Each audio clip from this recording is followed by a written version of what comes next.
lembrando de Timóteo 1,7.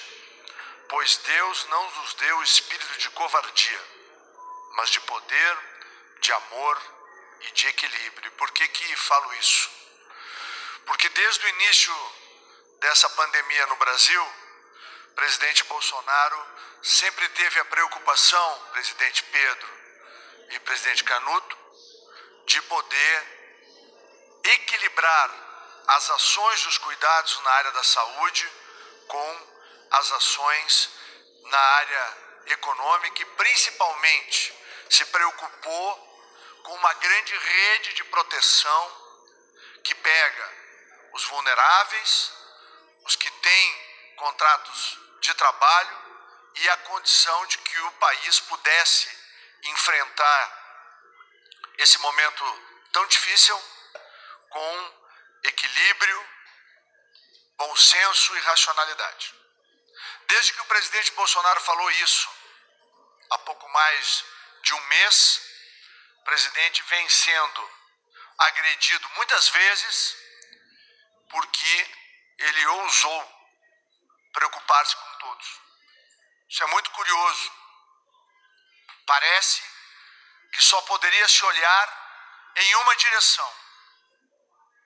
Mas o presidente deu à área da saúde todas as condições para que o SUS se fortalecesse, para que os hospitais brasileiros pudessem equipar. O apoio foi dado a governadores e prefeitos.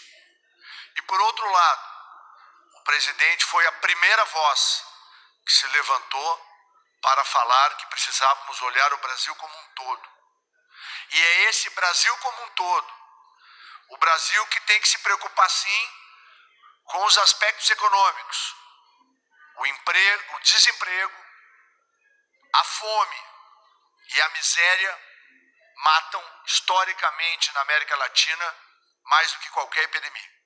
Se alguém tem uma dúvida, seja honesto intelectualmente. Isso vale para gestores estaduais, municipais e para setores da imprensa brasileira. Ser honesto intelectualmente não é pedir muito, é apenas pedir justiça. E todos verão que nós temos um presidente que, de maneira equilibrada, e por isso recorri ao versículo bíblico, trata a questão desse momento difícil para tantos países na perspectiva do nosso Brasil. E está publicado hoje uma referência significativa, pareando o Brasil com alguns dos maiores países do mundo no que diz respeito à forma como o Brasil vem combatendo a doença no Brasil. E o Brasil é um dos países que tem o menor número de óbitos por milhão de habitantes, que é um número universal e que tem que ser olhado novamente com clareza e, acima de tudo, com equilíbrio. Nós entendemos a necessidade de todos e não faltou dedicação para chegar o auxílio emergencial a 59 milhões de brasileiros. Foi feito, durante este período de pouco mais de 45 dias, a maior bancarização e transferência de renda que se tem notícia em toda a América Latina, em toda a história da América Latina. Vou repetir. Foi feito a maior bancarização e a maior transferência de renda que a América Latina já conheceu ao longo da sua história. E me ajuda aqui o presidente da Caixa, o presidente Pedro, dizendo que isto é no hemisfério sul. Uma operação sem paralelo, e era natural que enfrentássemos dificuldades.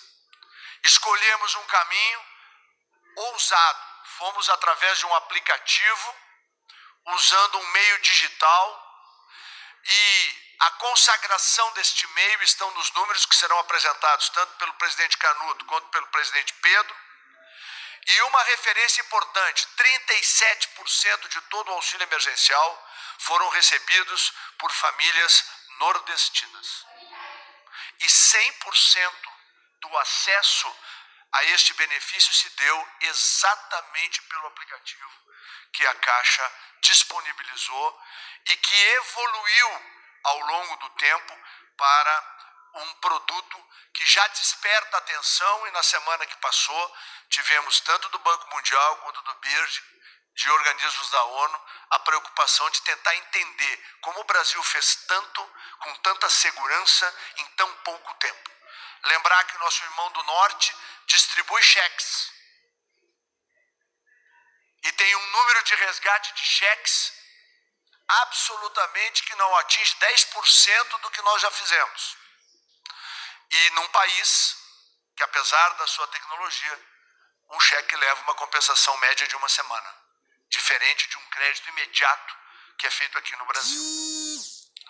Para que se possa obter os números que obtivemos, foram bilhões de cruzamentos em inúmeras bases de dados, feito pela Dataprev, que fica o meu agradecimento ao corpo diretivo e aos funcionários da Dataprev nesse grande esforço que foi feito. Encontramos mais de 20 milhões de invisíveis, já nos aproximamos, presidente Pedro, e agradeço a todo o corpo de funcionários e dirigentes da Caixa Federal. Nós estamos nos aproximando de algo em torno de 25 milhões de invisíveis, pessoas que nunca foram enxergadas por nenhum governo. E o governo do presidente Bolsonaro conseguiu encontrá-las, as enxerga, sabe onde elas moram, sabe a sua composição familiar, e todas elas estão hoje gratuitamente com uma conta bancária aberta, o que vai permitir muitas ações no futuro. Mais uma vez, é bom registrar a grande rede de proteção que está instalada no Brasil. São 59 milhões de brasileiros que vão receber o auxílio emergencial, já caminhando para o pagamento da segunda parcela, que é o que nós vamos apresentar hoje, quer através do Bolsa Família e quer através de todos os demais elegíveis. No benefício emergencial, são mais 24 milhões de pessoas que serão atingidas. O Brasil, enquanto os países perdem emprego, já fechou 7,5 milhões de acordos para o benefício emergencial, o que significa que são 7,5 milhões de empregos preservados nesse momento difícil no Brasil. E se nós colocarmos o BPC mais as aposentadorias, os benefícios previdenciários, que são na ordem de 36 bilhões, nós temos hoje o governo federal dando condição de enfrentamento e sobrevivência a 119 milhões de brasileiros. Ou seja, atingindo praticamente, impactando praticamente toda a população brasileira. Por isso, eu concluo aqui essa abertura dizendo que o Ministério da Cidadania, por determinação do presidente Bolsonaro, mobilizou todos os recursos técnicos da nossa estrutura, da Dataprev e da Caixa Federal para minorar as dificuldades de cada brasileiro e de cada brasileira. E com segurança, com eficiência, nós agora vamos apresentar um calendário que vai ser apresentado pelo presidente Pedro da Caixa Federal, que leva em conta toda a experiência acumulada na primeira parcela. Tivemos sim dificuldades, experiências que nós vivenciamos nas filas das agências da Caixa, e nós estamos montando agora um protocolo em sintonia com o Ministério da Saúde, inclusive, para poder fazer com que nas próximas 4 semanas 59 milhões de brasileiros sejam atingidos por esse auxílio. Todos podem, com clareza, identificar a complexidade dessa ação e a importância dessa ação para a vida das famílias no Brasil. Então, presidente Gustavo Canuto, da Dataprev, a palavra é sua para apresentar os números e os detalhes para que a imprensa possa ter, e logo a seguir o presidente Pedro vai fazer a apresentação dos dados da Caixa e também do tão esperado cronograma de pagamento da segunda parcela. Agradeço, ministro Onix, também presidente Pedro, vice-presidente Tatiana, vice-presidente Cláudio Salituro, prazer tê-los aqui na mesa. E queria mandar um agradecimento especial ao ministro, se o senhor me permite, ao secretário executivo Antônio Barreto, que tem se mostrado um gestor de primeira linha, muito preocupado, que está deixando a sua família muitas vezes de lado para cumprir essa difícil tarefa, que é levar esse dinheiro tão necessário a milhões de pessoas. Os dados estão aqui na tela, é o primeiro grupo, é o grupo dos informais, é o grupo do aplicativo. Esses são os dados de abril, o resumo de quanto a Dataprev processou. Então, recebemos em abril 62 milhões de requerimentos, processamos 60,5 e ficamos com 1,5 milhão. Este é o resultado do processamento. Todos esses 60,5 milhões já foram devolvidos à Caixa. Parte deles, uma parte considerável, diga-se de passagem, foi devolvida nesta madrugada. É importante dizer isso, porque a Caixa precisa de um tempo para poder processar e realizar o pagamento. Não é instantâneo. O processamento de 14,6 milhões foram entregues nesta madrugada à Caixa Econômica. E desses, pouco mais de 8 milhões são de elegíveis, pessoas que poderão receber. Então eu repito, nesta madrugada, pouco mais de 8 milhões foram indicados à Caixa como elegíveis a receber o benefício e agora a Caixa Econômica terá condições de realizar o pagamento.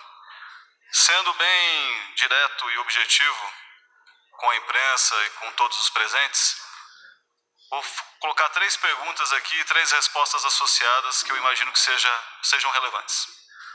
Quantos requerimentos a Dataprev recebeu desde o início desta operação que vieram do aplicativo, que vieram da Caixa? Esse total são 66,2 milhões de requerimentos. Quantos requerimentos a Dataprev já devolveu à Caixa Econômica neste período? 60,5 milhões.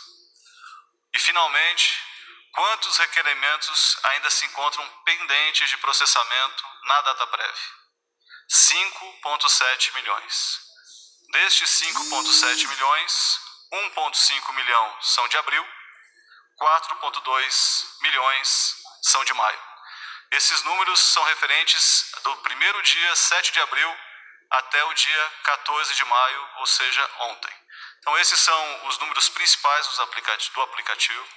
As equipes sabem da importância, da urgência, da criticidade de entregar esse recurso, de entregar os resultados à Caixa Econômica para que ela possa fazer o pagamento e esse dinheiro chegue às pessoas.